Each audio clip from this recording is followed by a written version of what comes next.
অন্তর্ভুক্তিমূলক নির্বাচনের অর্থ সব রাজনৈতিক দল নয়, জনগণের অংশগ্রহণ, বললেন গুয়েন লুইস।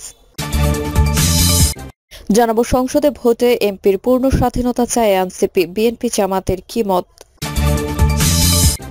ইউনূস সাহেব পলিটিক্স আর ইকোনমিক্স এক নয়, বললেন আন্দালিব রহমান পার্থ। এবং সর্বশেষে জানাবো নির্বাচনের রূপরেখা সুস্পষ্ট ঘোষণা না আসায় হতাশ বিএনপি। এতক্ষণ শুনলেন সংবাদ শিরোনাম, এবারে বিস্তারিত। অন্তর্ভুক্তিমূলক নির্বাচনের অর্থ সব রাজনৈতিক দল নয়, জনগণের অংশগ্রহণ, বললেন গুয়েন লুইস। জাতিসংঘ আবাসিক সমন্বয়কারী গুয়েন লুইস বলেছেন, অন্তর্ভুক্তিমূলক নির্বাচনের অর্থ সব রাজনৈতিক দলের অংশগ্রহণ নয়, জনগণের অংশগ্রহণ। অন্তর্বর্তী সরকারের প্রতি জাতিসংঘের সমর্থনের কথা জানিয়ে তিনি বলেন, বর্তমান সরকার এবং তাদের সংস্কার কার্যক্রমের প্রতি আমার অক্ষুণ্ণ সমর্থন রয়েছে। একটি অবাধ ও সুষ্ঠু নির্বাচনের জন্য সংস্কার জরুরি। জুলাই গণহত্যার বিচার প্রসঙ্গে তিনি বলেন, জুলাই গণহত্যার সঙ্গে জড়িতদের বিচারের মাধ্যমে জবাবদিহিতার মুখোমুখি করতে হবে। বহুল আলোচিত রাখাইন রাজ্যে ত্রাণ সামগ্রী পাঠানোর জন্য করিডোর প্রসঙ্গে তিনি বলেন, করিডোর ইস্যুতে কোনো ধরনের আলোচনার সঙ্গে জড়িত নয় জাতিসংঘ। সংসদে ভোটে এমপির পূর্ণ স্বাধীনতা চায় এনসিপি, বিএনপি জামাতের কি মত।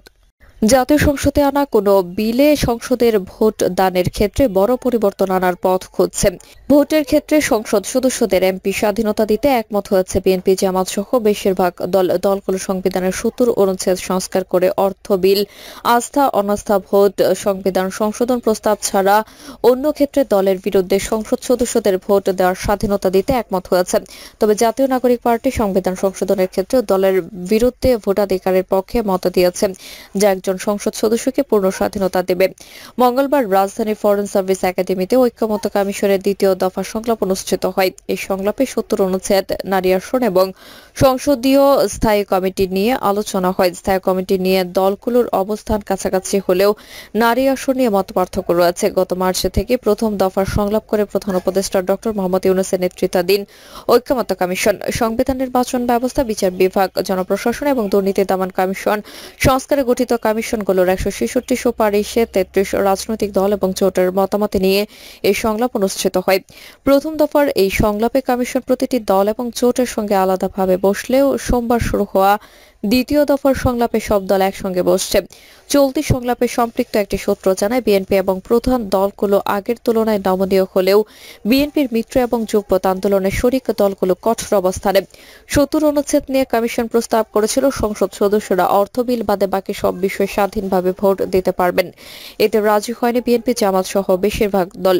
গতকাল সংলাপে বিএনপি স্থায়ী কমিটির সদস্য সালাউদ্দিন আহমেদ দলীয় অবস্থান তুলে ধরে বলেন, অর্থ বিল ছাড়া আস্থা অনাস্থা ও সংবিধান সংশোধন প্রস্তাব এবং জাতীয় নিরাপত্তার সঙ্গে সম্পর্কিত বিষয় বাদে অন্য সব বিষয়ে এমপিরা দলের বিরুদ্ধে ভোট দিতে পারবেন। সংলাপে জামাতের নায়েবে আমির ডাক্তার সৈয়দ আব্দুল্লাহ মোহাম্মদ তাহের দলের অবস্থান তুলে ধরে বলেন, অর্থ বিল আস্থা অনাস্থা ও সংবিধান সংশোধন ছাড়া বাকি বিষয়ে ভোট দানে স্বাধীন থাকবেন সংসদ সদস্য।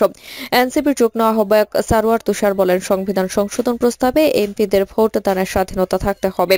তবে সরকারের স্থিতিশীলতার জন্য আস্থা অনাস্থা প্রস্তাবে এমপিদের দলীয় নির্দেশনায় ভোট দিতে হবে। অন্য সব দল ৭০ অনুচ্ছেদ সংস্কার করে অর্থ বিল, আস্থা অনাস্থা ও সংবিধান সংশোধন প্রস্তাব ছাড়া বাকি বিষয়ে এমপিদের ভোট দানের স্বাধীনতা দেওয়ার পক্ষে মত দেয়।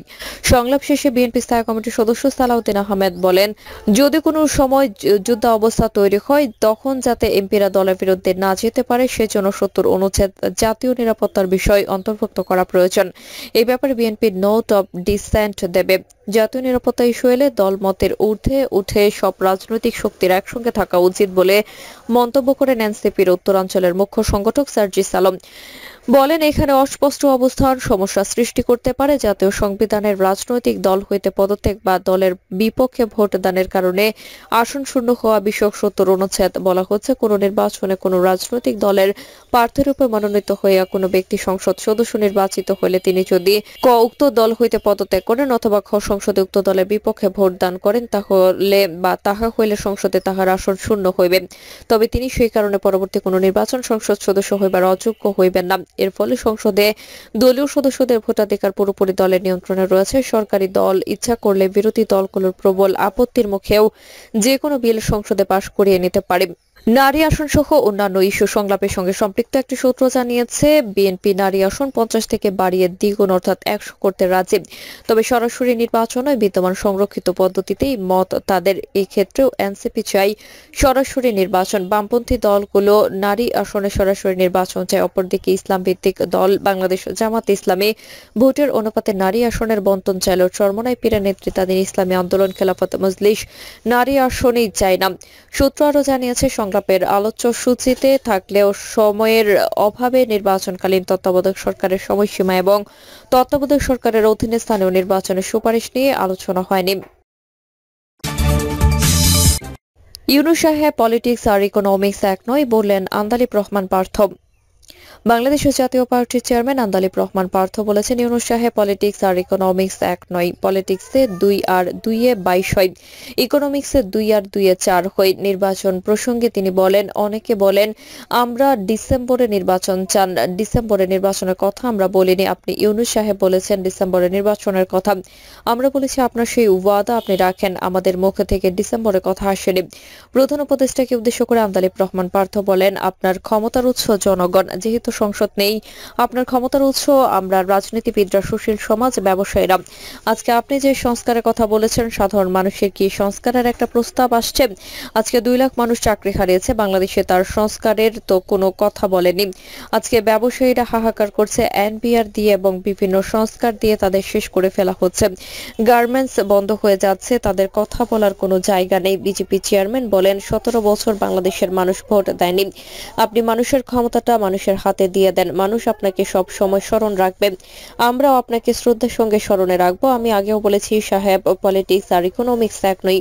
পলিটিক্স আর ইকোনমিক্স এক নয়। পলিটিক্সে 2 আর 2 22 হয়, ইকোনমিক্সে 2 আর 2 4 হয়। নির্বাচনেই বাংলাদেশের বড় সংস্কার উল্লেখ করে পার্থ বলেন, নির্বাচন দিলেই সব সমস্যার সমাধান হবে না এবং সবকিছু শেষও হবে না, কিন্তু নির্বাচনে জনগণকে ক্ষমতায়িত করার একমাত্র পথ। নির্বাচনে বাংলাদেশের সবচেয়ে বড় সংস্কার, আর বাকি সব সংস্কার সেটা সময়ের ব্যাপার। নির্বাচনের রূপরেখা সুস্পষ্ট ঘোষণা না আসায় হতাশ বিএনপি। রাজনৈতিক দলগুলোর সঙ্গে প্রধান উপদেষ্টার বৈঠকের পরও সরকারের পক্ষ থেকে জাতীয় নির্বাচনের রূপরেখা সুস্পষ্ট ঘোষণা না আসায় হতাশ হয়েছেন বিএনপি। একই সঙ্গে রাজনৈতিক দলগুলোর সাথে বৈঠকের আগে উপদেষ্টা পরিষদের বিবৃতিতে যে বক্তব্য দেওয়া হয়েছে তা বিভ্রান্তিকর বলেছে দলটি। গত 27 মে মঙ্গলবার বিকেলে গুলশানে চেয়ারপারসনের কার্যালয়ে জাতীয় স্থায়ী কমিটির আয়োজিত এক সংবাদ সম্মেলনে দলটির স্থায়ী কমিটির সদস্য খন্দকার মোশাররফ হোসেন এসব কথা বলেন। তিনি বলেন, রাজনৈতিক দল সমূহের সাথে প্রধান উপদেষ্টার আলোচনার প্রসঙ্গে তার প্রেস সচিবের মাধ্যমে সরকার যে বক্তব্য পাওয়া গিয়েছে তাতে জাতীয় সংসদে নির্বাচনের বিষয়ে সুস্পষ্ট কোনো রোডম্যাপ ঘোষণা না থাকায় আমরা হতাশ হয়েছি। বিএনপি এবং অন্যান্য রাজনৈতিক দল কোনো সময় প্রধান উপদেষ্টার পদত্যাগ চায়নি এবং এখনো চায় না। আমরা অন্তর্বর্তীকালীন সরকারের নেতৃত্বে 2025 সালের ডিসেম্বরের মধ্যে একটি সুষ্ঠু নিরপেক্ষ জাতীয় সংসদ নির্বাচনের রোডম্যাপ দাবি করে এসেছি। এখনো আমরা একটি সুষ্ঠু, অবাধ ও নিরপেক্ষ নির্বাচনের মাধ্যমে বছর ডিসেম্বরের মধ্যে একটি জাতীয় সংসদ নির্বাচন গঠনের জন্য অবিলম্বে সুনির্দিষ্ট রোডম্যাপ ঘোষণার দাবি জানাচ্ছি।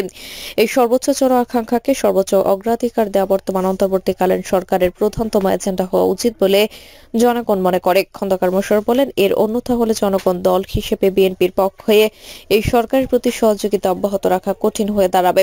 প্রধান উপদেষ্টা অধ্যাপক মোহাম্মদ ইউনূস তার সরকারি বাসভবন যমুনায় গত 24 মে প্রথম বিএনপি, এরপরে জামাত ইসলামী এবং ন্যাশনাল রিপাবলিকান পার্টি এনসিপির সাথে এবং পরদিন এলডিপি, নাগরিক ঐক্য, বাংলাদেশ বিপ্লবী ওয়ার্কার্স পার্টি, গণসংহতি আন্দোলন, খেলাফত মজলিস, ইসলামী আন্দোলন সহ 20টি দলের সাথে বৈঠক করেন।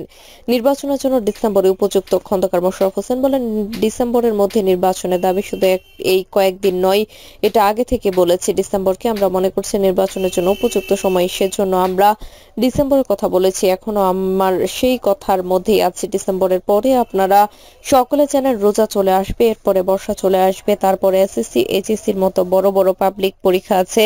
ওই মাসগুলো কিন্তু নির্বাচনের জন্য উপযুক্ত সময় না। অতীতে যত নির্বাচন হচ্ছে কেবল একটি নির্বাচন বাধ্যতামূলক বা বাধ্যবাধকতা থাকতে জুন মাসে হয়েছিল। এছাড়া নির্বাচনেই ডিসেম্বর অথবা জানুয়ারি এই সময়টাতে হয়েছে। গত 26 মে রাতে বিএনপির ভারপ্রাপ্ত চেয়ারম্যান তারেক রহমানের সভাপতিত্বে জাতীয় স্থায়ী কমিটির বৈঠক হয়।